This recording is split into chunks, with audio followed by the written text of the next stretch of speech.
Olá pessoal, hoje nós vamos dar início ao estudo das ondas eletromagnéticas e o foco é a luz visível, tá? Então, para a gente dar sequência, né, na nossa disciplina e não acumular muita matéria para o final do ano. Então vamos já começar a desenvolver o assunto de óptica, ok? Então, a onda eletromagnética. O estudo de ondas eletromagnéticas com o comportamento de onda é o mesmo que onda mecânica. Só que os efeitos são diferentes, né? Alguns deles são diferentes, mas as propriedades são as mesmas e a gente vai praticamente revê-las, né, nesse assunto. A escolhida das ondas eletromagnéticas é a luz. Então o assunto fica sendo óptica, tá? Não que ondas de rádio, né, que não são visíveis, não sigam o que acontece na óptica. Claro que seguem, né? São ondas eletromagnéticas da mesma forma, tá? Então, agora, como a gente enxerga a luz visível, né, ela se torna para nós assim mais fácil da gente discutir e mais fácil de a gente internalizar o que se está falando. Então, o que primeiro de tudo a gente chama por luz, né? Então a gente costuma chamar por luz aquela radiação que nos permite enxergar as coisas. Agora, para que a gente enxergue as coisas, essa luz tem que estar sendo, de alguma forma, emitida, transferida desse corpo até nós. Então isso pode acontecer de duas formas. Pode ser que ela produza a luz, né? Que o corpo produz a luz, como uma lâmpada, uma vela, o sol, as estrelas, né? Ou pode ser que esse corpo esteja sendo iluminado por uma luz externa, e à medida que a luz bate nesse corpo, ela é refletida para o meio de volta. Então, essa forma de enxergar, né, a gente chama de corpos iluminados. E os outros são os corpos luminosos. Então, revendo o que eu falei, uma lâmpada acesa passa a ser um corpo luminoso, uma vela acesa passa a ser um corpo luminoso, as estrelas são corpos luminosos. Agora, olhando para a Lua, para os planetas que brilham bastante no céu, eles não são corpos luminosos, são corpos iluminados, porque eles estão refletindo a luz do Sol. Nós não somos corpos iluminados, somos corpos luminosos, somos corpos iluminados. Então a gente consegue refletir a luz que está ao nosso redor e por isso sermos percebidos, ok? Então, o que permite que nós percebamos as coisas é a capacidade do nosso sistema ocular, né, conseguir transformar a energia transportada pela luz, né, transformar isso em impulso elétrico, que chega ao nosso cérebro e o cérebro codifica. Da mesma forma que o sistema auditivo é um sistema mecânico que permite variações de pressão serem transformadas em impulsos elétricos, né, e lançados no nervo auditivo, né, e levar isso ao cérebro, o sistema visual, nossa capacidade visual, é transformar a radiação luminosa em impulsos elétricos. Portanto, o cérebro sempre vai interpretar tudo como impulsos elétricos, ok? É isso que tudo tem que ser transformado para que ele possa interpretar. Então a gente está vendo, a gente vai falar sobre a luz, a gente tem que entender o seguinte: o que nós enxergamos dos corpos, então é a luz que está refletindo. Bom, a luz que ele está refletindo nem sempre é aquela luz que está incidindo sobre ele. Aliás, na maioria das vezes não é, né? Então, por exemplo, tem aqui uma lâmpada acesa e eu tenho corpos que têm cores diferentes, né? Por esses livros que estão aqui, ó, mais amarelo, azul, que vermelho, verde, azul. Mas todos eles estão sendo iluminados pela mesma luz branca. Luz branca quer dizer o quê? Que todas as possíveis tonalidades de cores estão presentes naquela luz. Então a gente não consegue diferenciá-las, porque estão todas juntas. Para nós é tudo uma coisa só. E quando se torna tudo uma coisa só, a gente está enxergando branco. Então veja, nesse caso, eu estou vendo um livro vermelho aqui, Porque ele está absorvendo a radiação azul e verde, e amarelo, etc. Só não está absorvendo o vermelho. Já o verde, ele absorveu todas as outras, menos a radiação verde. E o azul também absorveu todas, menos a radiação azul. E se ele não absorveu aquela radiação, ele devolveu, ele refletiu para o meio. Então aquilo caracteriza a sua cor. Tá? Se eu estou olhando para um quadro negro, significa que toda a radiação incidente sobre ele está sendo absorvida. Nenhuma está sendo devolvida. Ah, mas então como é que eu estou enxergando? Você está enxergando porque o teu cérebro é condicionado da seguinte forma: se não tiver radiação vinda daquele ponto, aquele ponto é interpretado como um ponto preto. Ok? Agora, se toda a radiação incidente vem para ele e nosso cérebro não consegue distinguir as intensidades dessa ou daquela cor, a gente enxerga branco. Tá? Agora, se consegue enxergar um comprimento de onda diferente, né, aí a gente vai ter o colorido, tá bom? Ainda assim, os nossos olhos, ele consegue, na verdade, perceber só três comprimentos de onda. Né? 3 tipos de luz diferentes. A luz vermelha, a luz verde e a luz azul. A luz vermelha, verde e azul. E combinado com essas 3 cores, com essas 3 luzes, a gente enxerga as outras cores. Tá? O nosso cérebro vai fazer uma interpretação de cor. Por exemplo, o que é o amarelo? O que está enxergando como amarelo?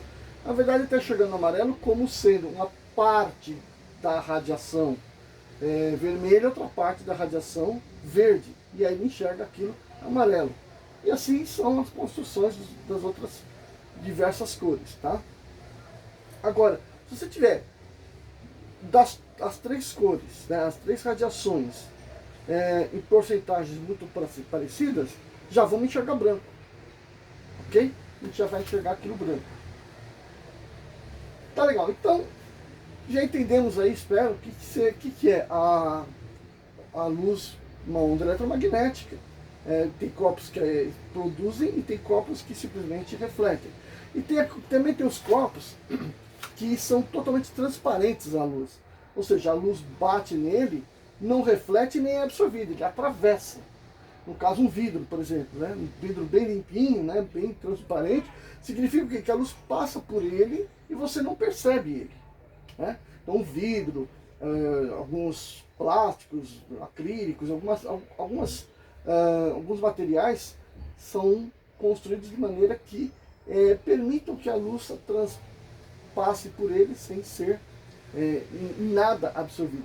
Agora, se ela for parcialmente absorvida, aí você já não vai ter essa transparência toda. Então a gente vai estar num corpo translúcido. Né? Então, por exemplo, box de banheiro, alguns vidros de banheiro, vidro de cozinha, permite que a luz passe por ele, mas de forma que não seja total. Então a gente enxerga claro, porém não transparente. Então aquele ali é um corpo translúcido. Né? E o corpo opaco é aquele que absorve a luz e não deixa ela passar para o outro lado. Então, por exemplo, nós somos corpos opacos. Né? A luz bate na gente e não atravessa a gente. Salvo algumas cartilagens da orelha, por exemplo, que consegue ser até um pouco, absorve a luz, né? E aí você consegue até enxergar a radiação do outro lado na pele bem fininha. Mas ainda é opaco, tá? Não chega nem a ser translúcido. É opaco. Então, e o corpo transparente que ele permite total passagem da luz, certo? A água, por exemplo, né, tem que ser transparente. Então a gente já falou sobre cor, né? Agora tem uma questão, uma coisa importante. Como é que essa luz está se propagando? Aqui, né, para nós aqui, a luz está sempre em linha reta. Sim, sempre em linha reta. Então se eu tenho uma fonte de luz, a luz se propaga radialmente dela, radialmente em todas as direções e sentido. Ok? Não importa se essa fonte é um corpo luminoso ou se é um corpo iluminado. Tá? E aqui eu tenho um objeto. Esse objeto é um objeto opaco. Significa que a luz não vai atravessar o corpo. Então vamos supor que a luz chega aqui, ó.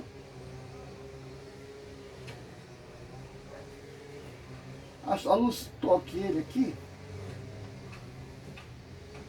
mas ela não vai atravessar. Aliás, essa aqui vai atravessar. Agora, essa daqui não atravessa. Essa outra não atravessa. Então o que acontece? Se não atravessa para o outro lado, nós não vamos ver nada aqui. Certo? Aqui vai ser uma sombra. Sombra desse corpo. Agora a gente costuma chamar de sombra só essa parte que a gente está vendo no chão, né? Se tiver uma pessoa aqui,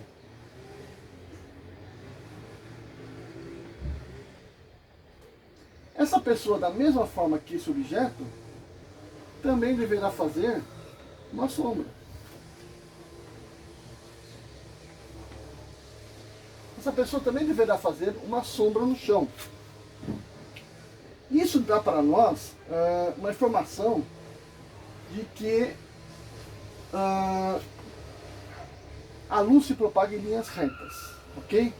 Porque se ela se propagasse em linhas retas, ela não faria sombra, ela viria, né, fazendo voltinha, ela preencheria todos os espaços. Mas como ela está em linha reta, essa sombra aqui se forma. E já que ela está vindo numa mesma fonte, a gente pode considerar que este ângulo é igual a este ângulo. Ok? E aí, portanto, podemos fazer a relação.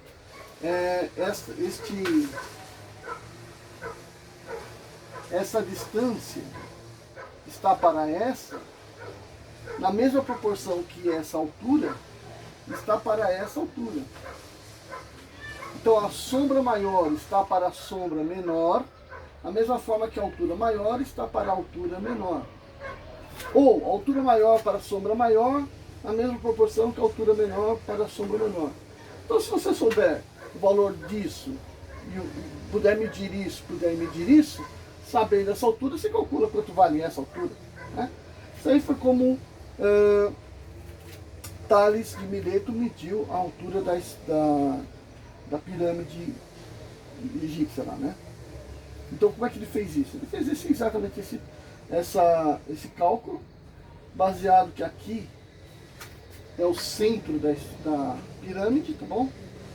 É do centro da pirâmide, mediu a sombra de uma estaca, não era ele, era uma estaca, mediu a altura da estaca, fez a proporção e, portanto, definiu qual que era a altura da pirâmide. Enfim, isso pode ser aplicado de diversas formas. Então isso aí só serve para nós aqui no momento para mostrar que a luz se propaga em linhas retas. Outro exemplo também é imaginar a Terra e a Lua. Bom, os raios solares vão passar pela Terra,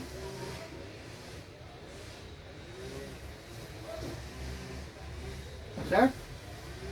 Vão passar pela Terra. Essa área aqui e essa área aqui são chamadas de penumbra.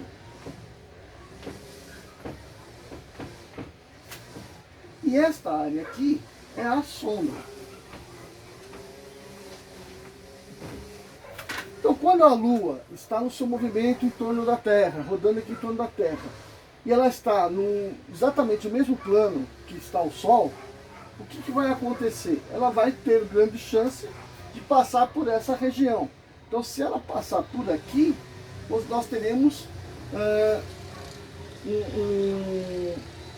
o chamado eclipse parcial. Se ela passar aqui por dentro da sombra, teremos o eclipse total, certo?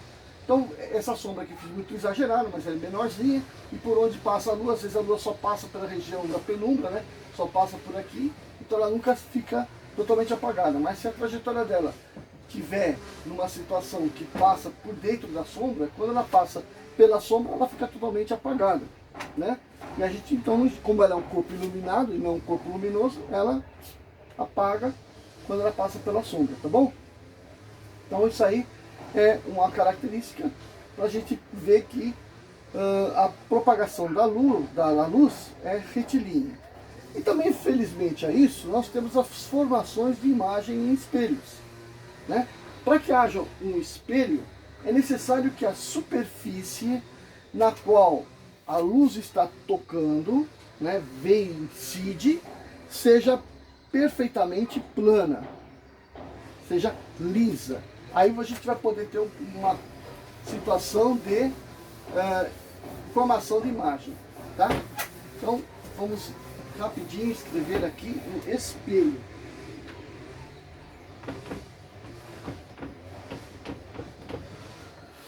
Então o espelho tem que ser uma superfície lisa e refletora.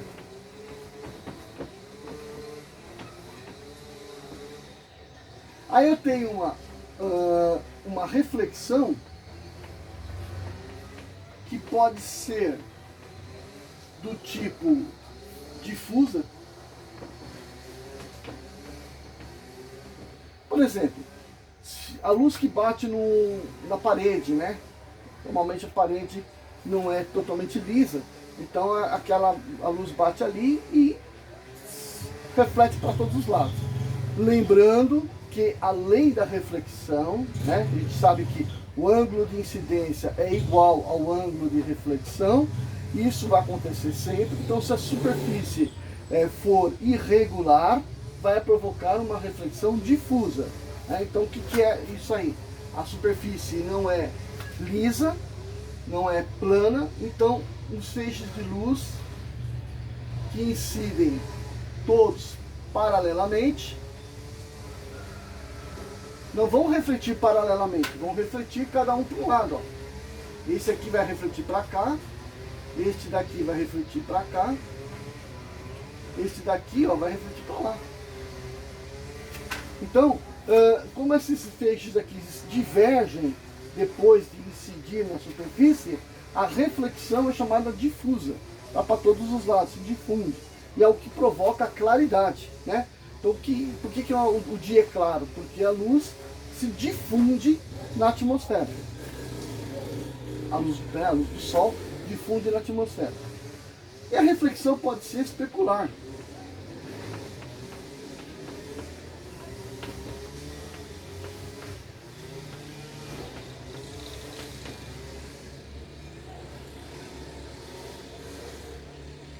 Pode ser especular. O que significa isso? Que ela realmente possa formar uma imagem. Então, a superfície tem que ser completamente plana, então os feixes que incidem sobre ela, que são todos eles paralelos, reflitam, mantendo esse paralelismo. Então, do jeito que eles tocam, eles têm que ser refletidos. Então, vamos dar um exemplo. Superfície, vamos supor que é perfeitamente plana. Os feixes de luz incidentes são todos paralelos, ok? Então, pela reflexão, pela lei da reflexão, todos eles refletem paralelos, tá? Então, o objeto que está aqui vai ser observado aqui também, né? Então, por exemplo, a luz vem daqui, toca nessa superfície e volta para lá. Então, como essa informação transmitida pela luz incidente, ela se conserva depois da reflexão.